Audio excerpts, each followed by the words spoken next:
Desa Sade. Unik.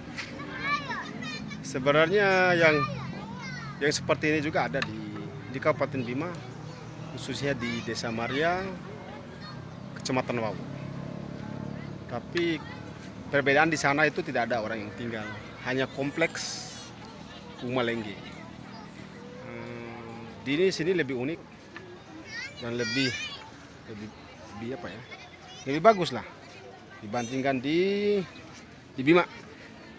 Di sini tersedia ya, namanya juga tempat wisata yang memang sudah didukung oleh pemerintah, juga segala lapisan masyarakat mendukung tempat ini.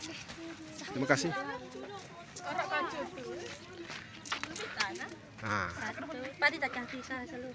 Oke.